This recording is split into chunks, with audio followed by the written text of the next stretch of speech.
Welcome back to another deep dive into the world of unsolved mysteries. Today I'm diving into one of the strangest and most perplexing mysteries to ever hit small-town America. Picture this, Circleville, Ohio. A typical tight-knit community where everyone knows everyone and life moves at a slower, more familiar pace. But back in the late 1970s, this seemingly peaceful town became the epicenter of a chilling enigma that would baffle residents and authorities alike.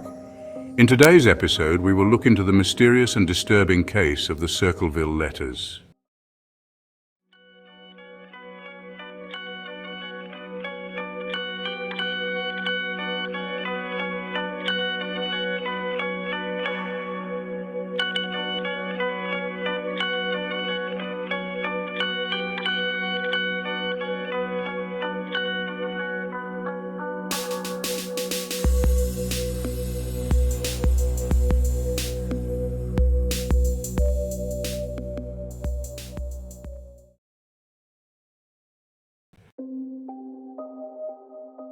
It all started in 1976, a year that would mark the beginning of a bizarre and unsettling chapter in Circleville's history.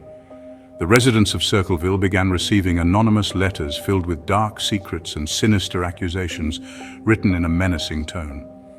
These letters weren't just idle gossip, they contained deeply personal information about the recipients, details only someone close to them could possibly know.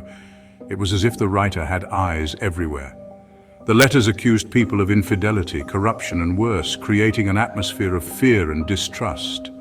And they didn't just stop at one or two letters. Hundreds were sent over the years, each one more threatening than the last. One of the first targets was a local school bus driver named Mary Gillespie, a well-known and respected member of the community. "I've been observing your house," read the anonymous letter Mary Gillespie received in 1977, "and I know you have children. Stay away from Massey," the letter ordered. The letters accused her of having an affair with the school superintendent, a scandalous claim that rocked the small town. Mary initially dismissed the threats, thinking they were just cruel pranks, but the letters kept coming and soon they took a darker turn, becoming more threatening and specific. In 1977, not long after Mary Gillespie received a letter accusing her of the affair, her husband Ron began getting mail of his own. "Mr. Gillespie, your wife is seeing Gordon Massey," one of the Circleville letters read. "You should catch them together and kill them both. He doesn't deserve to live." The small town of Circleville, a half-hour outside of Columbus, did not seem like a place where neighbors terrorized each other. Yet the anonymous letters kept finding their way to multiple residents of the small town. The attacks on Mary Gillespie seemed the most personal. Then, on an August evening in 1977, a phone rang at the Gillespie house. Ron picked up. Furious and determined to confront the caller, Gillespie stormed out to his truck.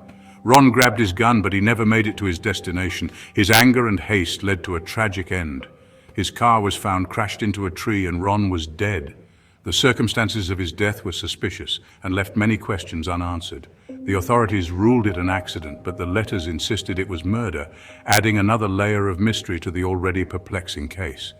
Even after Ron Gillespie's death, the Circleville letters continued to arrive, and they continued to target Mary Gillespie, now a widow, and Gordon Massey. "Everyone knows what you have done," the letters taunted. "If you don't believe us, just make them mad and find out for yourself." The situation escalated further when crude signs started appearing on Mary's bus route, taunting her with the same accusations and making her daily life a living nightmare. Determined to get to the bottom of this, Mary took matters into her own hands, conducting her own investigation to uncover the identity of the letter writer.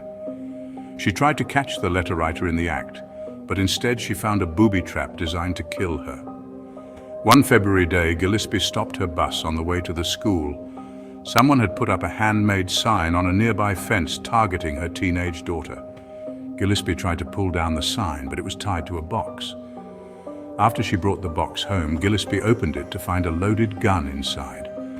The trap was a clear indication that the person behind the letters was willing to go to extreme lengths.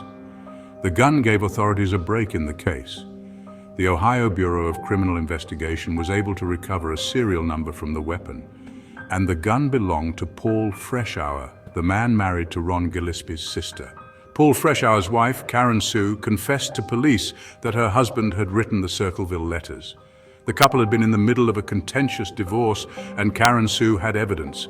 She discovered letters hidden throughout their house. Mary managed to escape unharmed, and the trap led to the arrest of Paul Freshour, Mary's brother-in-law. The evidence seemed to point to him, but was it really that simple? Paul was convicted of attempted murder and sent to prison. But even with Paul behind bars, the letters continued, casting doubt on his guilt. Hundreds of letters swamped Circleville after Freshour's conviction. The prison warden declared that Freshour could not possibly have sent them. The prisoner had no access to pens or paper. Paul Freshour even received an anonymous letter from the Circleville writer while he was behind bars. This raised the question, was Paul really the mastermind, or just another pawn in an even deeper game? The mystery only deepened as the letters persisted. Paul maintained his innocence until his death, and many believe he was framed, a victim of a larger, more sinister plot. A new suspect in the Circleville letters mystery. Who hated Paul enough to try to get him into trouble? Freshour's lawyer asked the jury during his trial. If you read the divorce decree, who stands to profit financially if Paul is convicted and goes to prison? When the Circleville letters continued, suspicion centered on ex-wife Karen Sue. She had reported her husband to the police. Did Karen Sue and her boyfriend, who matched a witness description from the booby-trap crime scene, set up Paul Freshour? The mystery of the Circleville letters remains unsolved to this day, leaving a cloud of suspicion and fear that still lingers over Circleville. The town has never quite shaken off the shadow of those ominous letters. So, what do you think? Was Paul Freshour the true culprit, or was he set up? The debate continues with no clear answers in sight. And if he was innocent, who was the real letter writer? The true identity of the Circleville letter writer remains one of the most tantalizing questions in true crime history. The Circleville letters might forever remain one of America's most baffling unsolved mysteries, a case that continues to intrigue and mystify. If you're intrigued by enigmatic cases like this, make sure to like, comment, and subscribe for more chilling tales. Your support helps us bring more stories to light. Until next time, stay curious and stay safe. Thanks for watching. We'll see you in the next episode.